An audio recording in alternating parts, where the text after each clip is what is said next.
चाहिए। कौन कौन से तत्व प्रकृति के अंतर्गत आते हैं? तो ऑप्शन इसका से सांख्य के अनुसार पूछा है, सांख्य दर्शन के अनुसार पूछा है। तो ऑप्शन है वात, पित्त और कफ। दूसरा हो जाएगा सत्व, रजस और तमस। तीसरा है मन, बुद्धि, अहंकार। चौथा हो जाएगा वाक, वाणी और वायु। वात, पित्त, कफ को शारीरिक दोष कहा गया है। आयुर्वेद में 3 प्रकार के दोष होते हैं, वात, पित्त, कफ, जिन्हीं से हमारे शरीर के दोष निकलते हैं। सत, रजस, तम, ये प्रकृति के 3 घटक है। तो इसका राइट आंसर हो जाएगा प्रकृति के 3 घटक। प्रकृति के 3 सत्व, रज और तमस, जिसके अंतर्गत भी रजस और तमस इनको मानसिक दोष कहा गया है। सत्व मानसिक दोष में शामिल नहीं होता है। तीसरा हो जाता है मन, बुद्धि, अहंकार, इनको अंतःकरण कहा गया है। सांख्य के अनुसार मन, बुद्धि, अहंकार और एक ज्ञानेंद्रिय, उसको अंतःकरण चतुष्ट कहते हैं, एक साथ में जब मिलते हैं।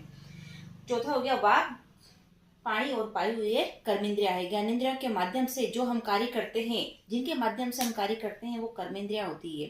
तो इसका राइट आंसर हो जाएगा सांख्य दर्शन शास्त्र के अनुसार प्रकृति तत्व के घटक 3 है, सत्व, रजस और तमस। इन्हीं 3 तत्वों से मिलकर प्रकृति मिलती है। जब प्रकृति में साम्यावस्था नहीं होती है तो फिर उसमें सांख्य दर्शन के अनुसार 25 तत्वों का निर्माण होता है। सांख्य दर्शन में 25 तत्व बताए गए हैं टोटल। सांख्य दर्शन के प्रणेता है महर्षि कपिल। महर्षि कपिल। हमारे यूजीसी नेट के सिलेबस में हम ईश्वर कारिका पढ़ते हैं। ईश्वर सांख्य कारिका, ईश्वर कृष्ण की सांख्य कारिका। ईश्वर कृष्ण की सांख्य कारिका है, ईश्वर कृष्ण की।